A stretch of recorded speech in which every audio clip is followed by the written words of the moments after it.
আসসালামু আলাইকুম। এআরএল technology and digital colour ল্যাবের পক্ষ থেকে আপনাদের সবাইকে স্বাগতম।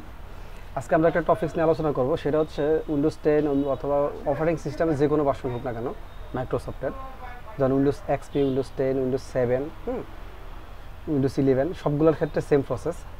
সেটা হচ্ছে যখনই আমরা কম্পিউটার অন করতে যে অনেকের ক্ষেত্রে এই প্রবলেমটা দেখা দেয়, সেটা হচ্ছে যে একেবারে স্লো ওপেন হচ্ছে, অথবা ওপেন হওয়ার কম্পিউটার লগ ইন হওয়ার পরে আপনার রেডি হতে অনেক সময় নিচ্ছে, 5 থেকে 10 মিনিট বা অনেক সময় 15 মিনিট পর্যন্ত রেডি হতে সময় নিচ্ছে। এই প্রবলেমটা আমরা কীভাবে শর্টকাটে সমাধান করতে পারি, এই বিষয়টা আজকে আমরা দেখাচ্ছি। সেটার জন্য প্রথমে আমরা যে কাজটা করবো সেটা হচ্ছে কিবোর্ডের অল্টার কন্ট্রোল ডিলিট বাটন একসাথে প্রেস করবো। দেন হচ্ছে টাস্ক ম্যানেজারে যাব, এখান থেকে স্টার্ট আপে যাবো। স্টার্ট আপ থেকে জাস্ট প্রত্যেকটা আইটেম যে এনেবল করা আসলে লক্ষ্য করুন, অর্থাৎ স্টার্ট আপে এই ইয়াগুলো, এই সফটওয়্যারগুলো বা এই ফাইলগুলো আপনার হচ্ছে লোড হয়।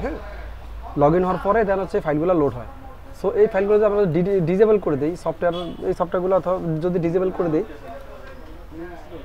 দেন হচ্ছে যদি ডিজেবল করে দিই তাহলে হচ্ছে কি আমাদের উইন্ডোজ যখন লগ ইন হবে, লগ ইন হওয়ার পরে সঙ্গে সঙ্গে আমাদের অপারেটিং সিস্টেমটা রান হয়ে যাবে, রেডি হয়ে যাবে ইউজ করার জন্য।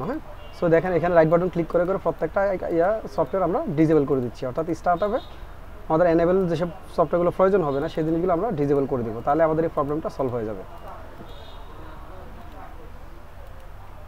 আশা করি বিষয়টা বুঝতে পেরেছেন। ধন্যবাদ সবাইকে। আসসালামু আলাইকুম রহমতুল্লাহ।